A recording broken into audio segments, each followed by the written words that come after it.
artistic craft or project. Whisper over the top, usually doing mosaics. And today,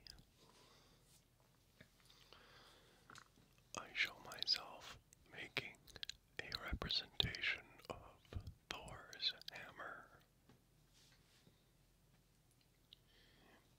Mjölnir. I'm not sure if I'm pronouncing that correctly. Mjölnir, M-J, an O with a couple of little symbols over the top. Two little dots, I don't know what that character is named. L-N-I, Mjölnir, more commonly known as Thor's hammer in English. So, I'm going to read a few things from the wiki here.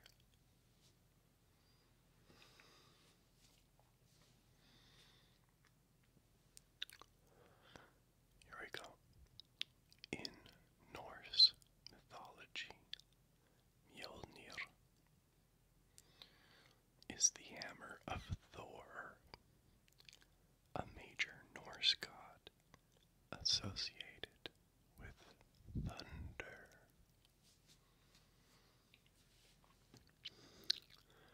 Mjölnir is depicted in Norse mythology as one of the most fearsome weapons, capable of leveling mountains.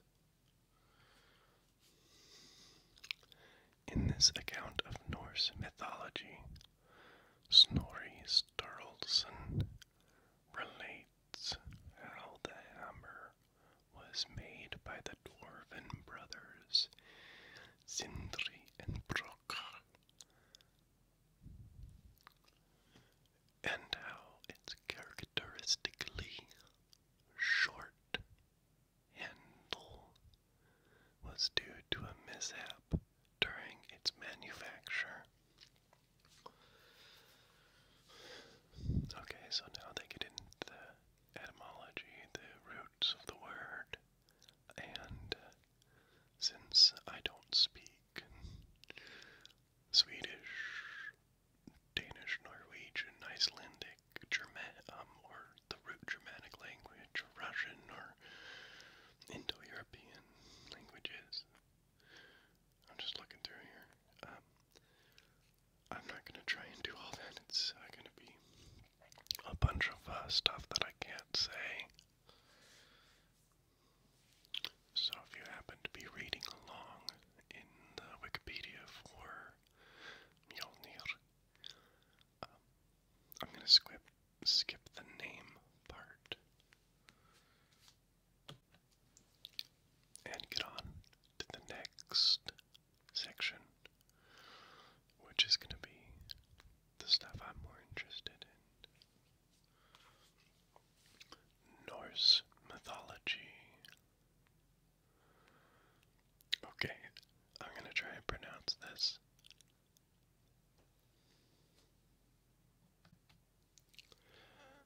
Skarpnel. An account of the origin of Mjölnir is found in Skarpnel from Snorri's Edda. In this story, Loki bets his head with Sindri, or Idri, and his brother Brokr that they could never succeed in making items more beautiful than those of the sons Vivaldi. The dwarves were created other precious items for the gods. Odin's spear, Gunni, I couldn't see the art, Gungnir, and Freyr's foldable boat, Skabornir. Oh man, I know I'm pronouncing those wrong. Sindri and Brokr accepted Loki's bet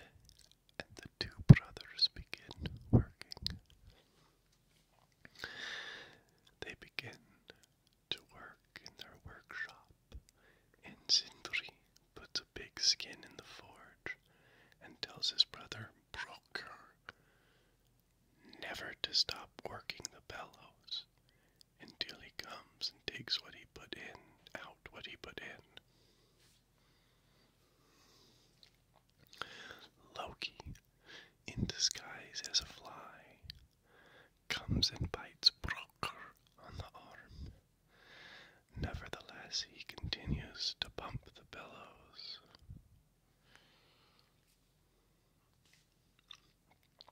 Then, Sindri takes out Gullinbrsti, Freyr's boar with shining bristles. Next, Sindri puts some gold in the forge and gives Brokkr the same order. Again, Loki, still in the guise of a fly, comes and again bites Brokkr's neck twice as hard as he had bitten his arm. Just as before, Brokkr continues to work the bellows despite the pain. When Sindri returns, he takes out Draupnir, Odin's ring, which drops 8 duplicates of itself every 9th night.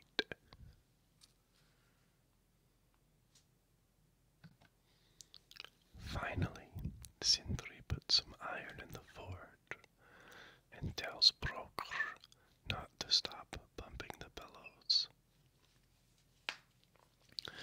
Loki comes a third time, and this time bites Brokkr on the eyelid even harder. The bite is so deep that it draws blood. The blood runs into Brokkr's eyes and forces him to stop working the bellows just long enough to wipe his eyes. This time, when Sindri returns, he takes Mjölnir out of the forge. The handle is shorter than Sindri had planned, and so the hammer can only be wielded with one hand. Despite the flaw in the handle, Sindri and Brokkr win the bet and go to take Loki's head. However, Loki worms his way out of the bet by pointing out that the dwarves would need to cut his neck to remove his head. But Loki's neck was not part of the deal. As a consolation prize, Brokkr sews Loki's mouth shut to teach him a lesson. The final product is then presented to Thor, and its properties are described as follows. Then he gave the hammer to Thor, and said that Thor might smite as hard as he desired, whatsoever might be before him, and the hammer would not fail. And if he threw it at anything, it would never miss, and never fly so far as not to return to his hand. And if be desired, he might keep it in his sark. It was so small. But indeed, it was a flaw in the hammer that the forehaft was somewhat short. And then it shows the original words, and I'm not going to attempt to read them.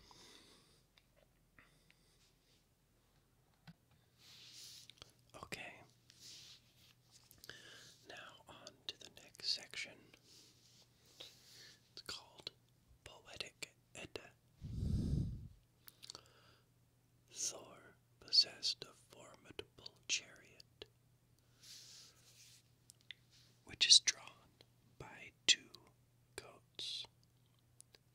Grisnir and Tangensjoster, a belt, Meganjaro, and iron gloves, Járngripir, were used to lift Mjölnir.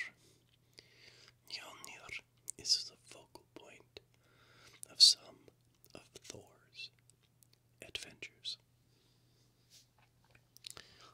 This is clearly illustrated in a poem found in the Poetic Edda titled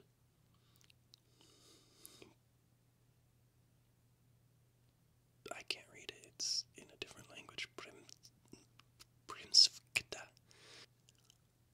Yeah, I don't recognize the characters, so I don't know how they're pronounced. The myth relates that the giant Brimir steals Mjolnir from Thor and then demands the goddess Freya in exchange. Loki, the god notorious for his duplicity, conspires with the other Aesir to recover Mjolnir by disguising Thor as Freya and presenting him as the goddess, the Brimir.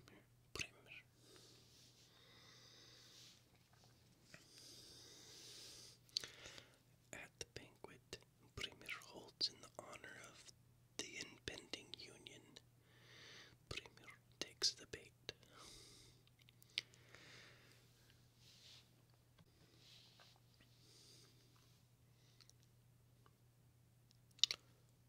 Unable to contain his passion for his new maiden with long blonde locks and broad shoulders,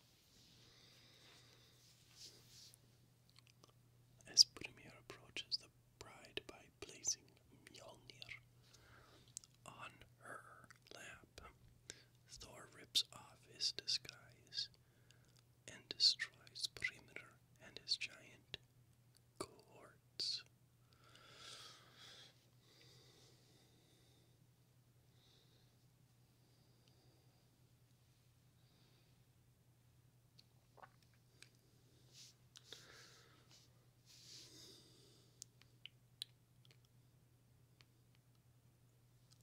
So, now we're on to the next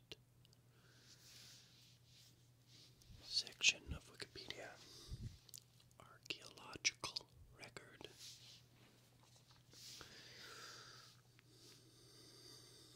Precedents in Kamparanda. A precedent of these Viking Age Thor's hammer amulets are recorded for the migration period Almani, who took to wearing war Roman Hercules clubs as symbols of Donar. A possible remnant of these Donar ambulance was recorded in 1899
structure dating to roughly 81,000 bears an Mjölnir inscription.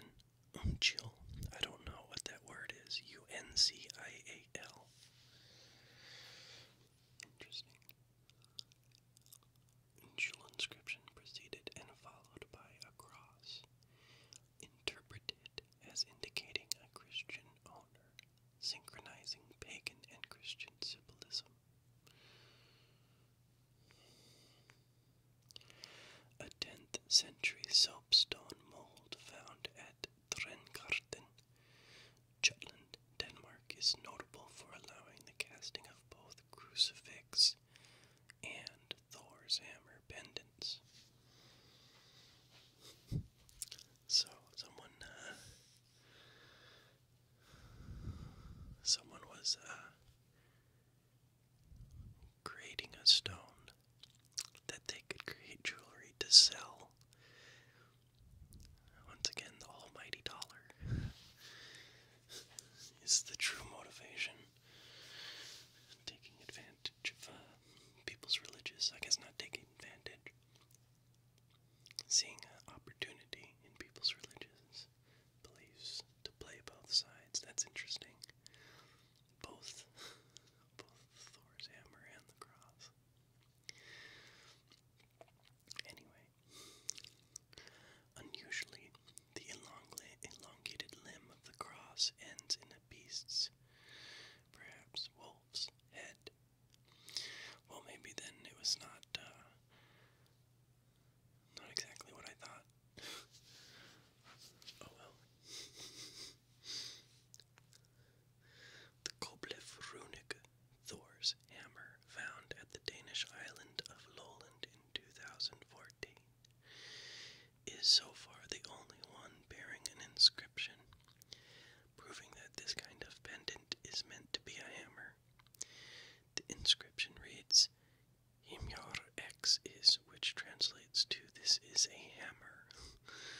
However, the proper spelling is Hamar, indicating the creator was not a fully literate individual. Either that or he was tired of having to carve all these words on stone and was like, you know what? Let's just skip one letter. I don't blame him. Some image stones and rune stones found in Denmark and southern Sweden bear an inscription of a hammer. Rune stones depicting Thor's hammer include rune stones, and then they list off a bunch of designations for rune stones and places. Other rune stones include an inscription calling for Thor to safeguard the stone.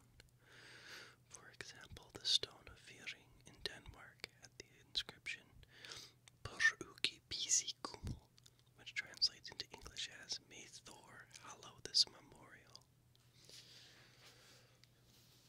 There are several examples of a similar inscription, each one asking for Thor to hallow or protect the specific artifact.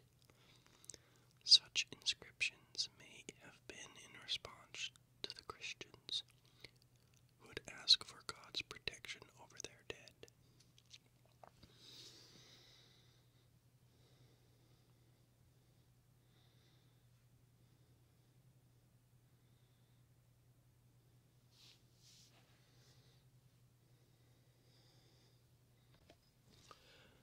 Okay, so now on to the next section. Swastika symbol. Okay. According to some scholars, the swastika shape may have been a variant popular in Anglo-Saxon England prior to Christianization, especially East Anglia and Kent. Wilson points out that the swastika had been vulgarly called in Scandinavia the hammer of Thor, though is properly so called at a Y or D shape. Okay, I guess I don't really understand what they're talking about there. So I guess, I don't know.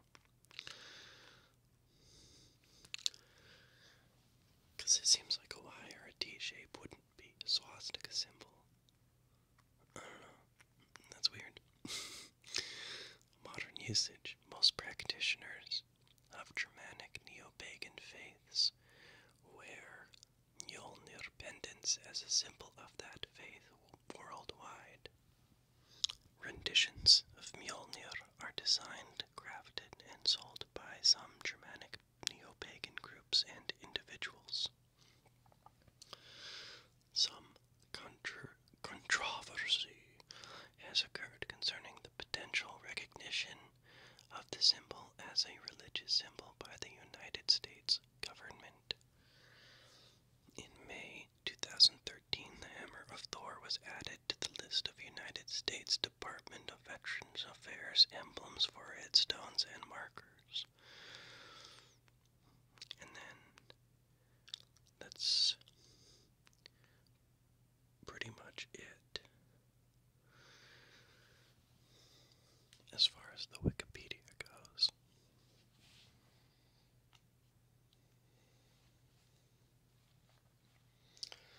Let's look at a different website here. I will link to this other website in the description as well as the Wikipedia, in case anyone wanted to read along or something.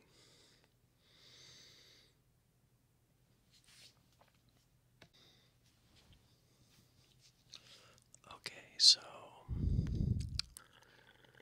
this is NorseMythology.org, and this is their section on Mjölnir.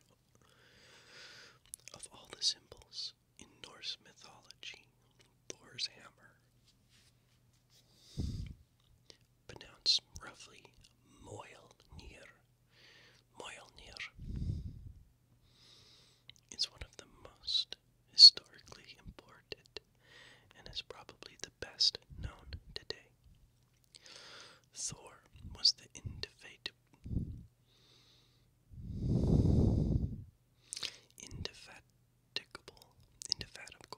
I'm not sure what that word is, indefatigable god who guarded Asgard, the celestial stronghold of the Aesir, the main tribe of gods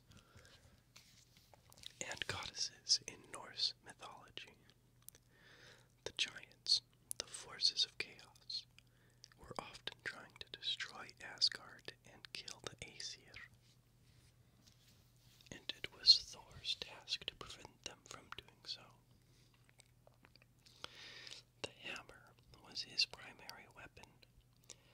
Thor, whose name goes back to Proto-Germanic roots meaning thunder, was the animating spirit of the storm, and thunder was experienced as being the sound of his hammer crashing down on his foes. It would come as no surprise that the Old Norse name for this hammer, Mjölnir, probably meant lightning.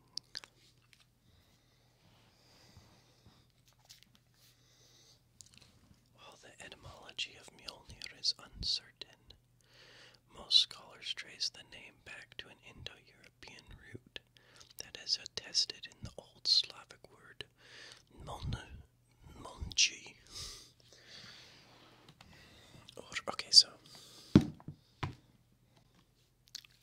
So it's more etymology. I'm not going to read all that because it's just a bunch of words that I can't pronounce because it's in other languages.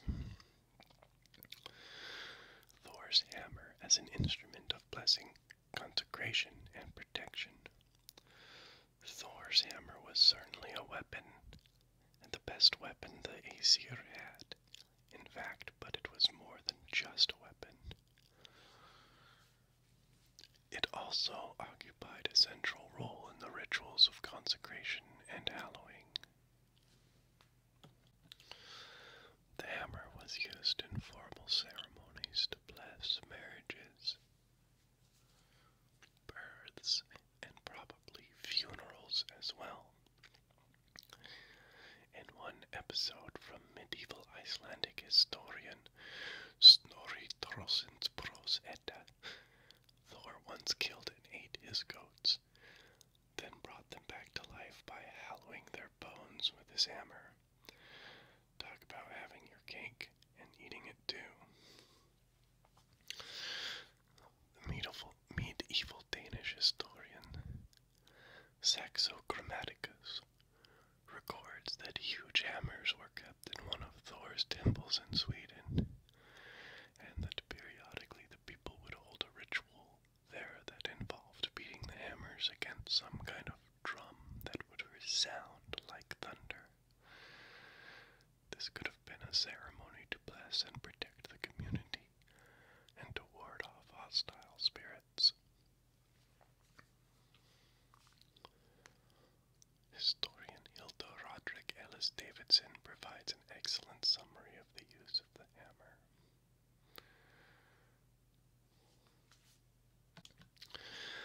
It would seem indeed as though the power of the thunder god, symbolized by his hammer, extended over all that had to do with the well-being of the community.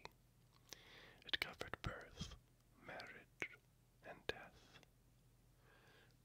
burial and cremation ceremonies, weapons and feasting, traveling, land taking, and the making of oaths between men.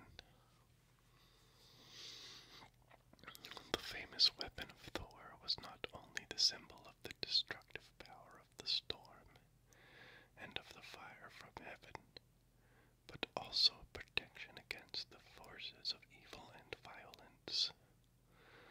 Without it, Asgard could no longer be guarded against the giants, and men relied on it also to give security and to support the rule of law. End quote. Of all these consecration ceremonies, the use of the hammer to bless a marriage is especially well established. The existence of this rite is assumed in the tale of Thor as a transvestite. Oh, we already heard this story, but I'll tell it again because, Thor is a transvestite. Sweet. Where the giant stole Thor's hammer, and he went on to retrieve it by dressing as a bride to be married to one of the giants, knowing that the hammer would be presented during the ceremony. When it was presented, he seized it and promptly smashed the skulls of all the giants in attendance.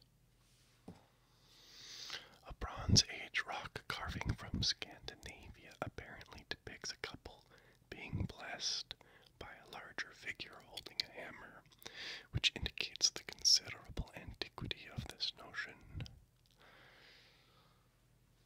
Historian E.O.G. Turville Peter suggests that the part of this blessing consisted of imparting fertility to the couple, which would make sense in light of Thor's connection with agriculture and fertilization of the fields. These roles of the hammer were inseparable from its use as a weapon to defend Asgard from the giants. As the famed historian of religion, Mircea Eliade, discusses in The Sacred and the Profane, one of the most universal patterns in the human consciousness is the concept of the cosmos, a realm defined by sacred time and space, and chaos, a realm defined by profane time and space.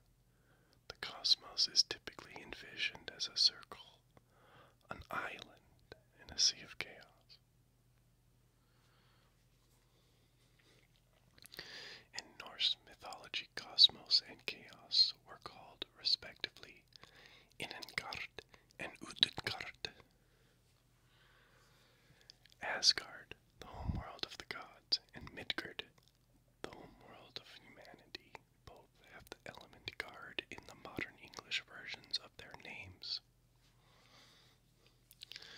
This suffix, gard, in Old Norse denoted a fortress or an enclosure, something which was circumscribed by a wall, a fence, or some other kind of boundary to separate it from the areas outside of it.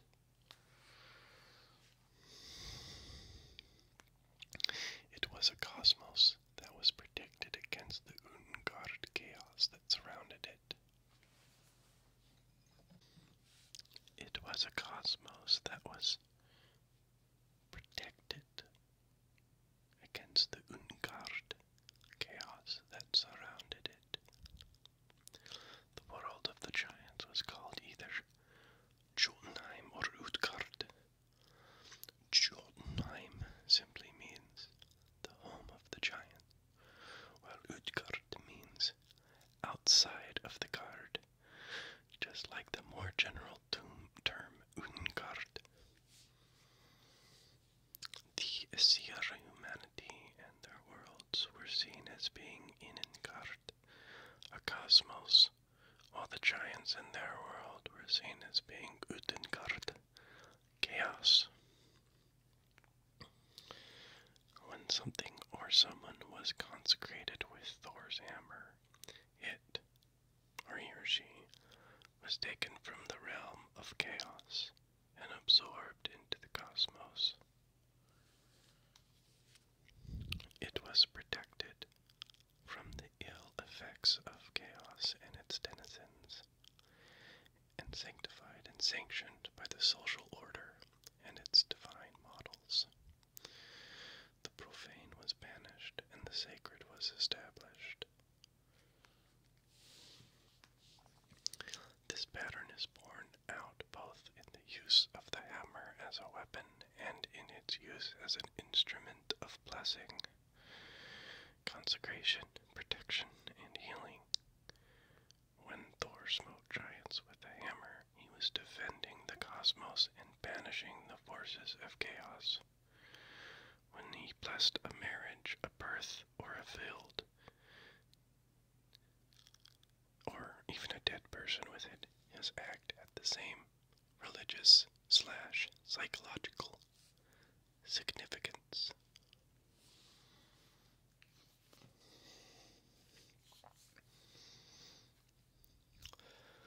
How Thor's hammer was made.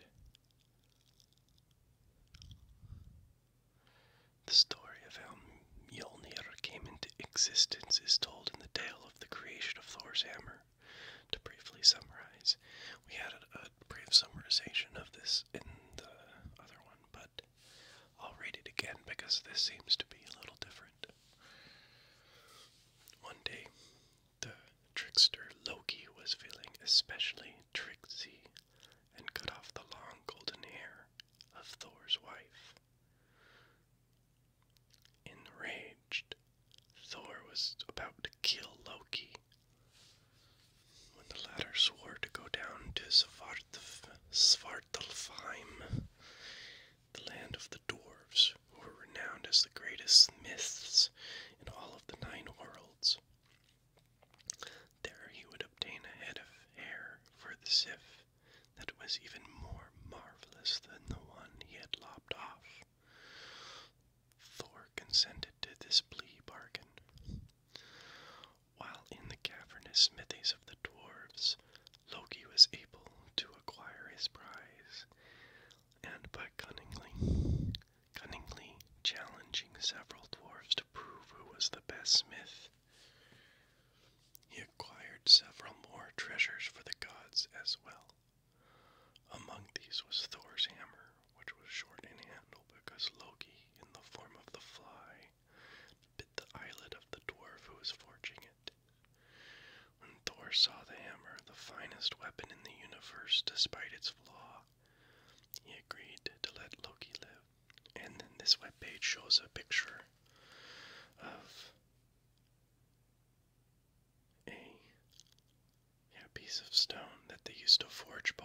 crosses and hammers out of to be worn. Interesting. Okay, Thor's hammer in the Viking Age. In the Viking Age, Thor's hammer took on a further layer of significance.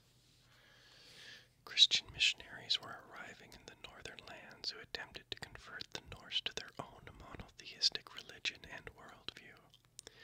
This meant giving up the Norse people's ancestral traditions as well as Viking raids, which had become a favorite pastime, a mark of honor, and an important pillar of the northern economy. Whenever possible, this conversion was accomplished by persuasion, but when persuasion failed, the sword was used instead. The Christians often wore necklaces with cross-shaped amulets, and they raised crosses over their dead when they buried them. In a retaliation against the encroachments of the Christians, the symbol of the hammer became, in Thomas A. Du Bois' excellent phrasing, a kind of anti-cross. Those who still proudly practiced the ancient northern religion took to wearing hammer pendants around their necks and carving the shape of the hammer into gravestones. So close was the relationship between the cross and the hammer that some enterprising blacksmiths took to forging both types of pendants at the same time to cater to both religious sensibilities. Yep, just like I said, they wanted to be able to make money off of everyone. The Christians were thereby identified with the giants, forces of chaos who came to northern Europe to destroy Norse culture, and the Norse peoples, like their patron god, weren't going to let the cosmos fall without a fight.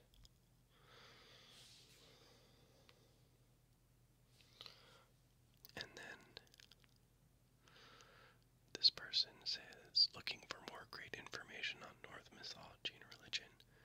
While the site provides a bunch of online stuff,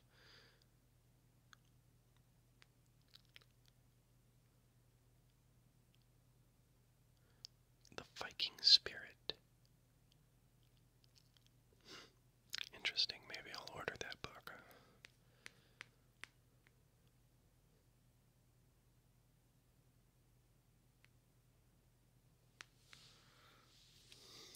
Interesting, yeah, they've got a bunch of references here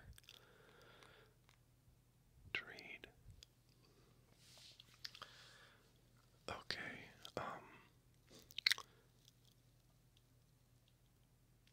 I hope you enjoyed watching me build this mosaic.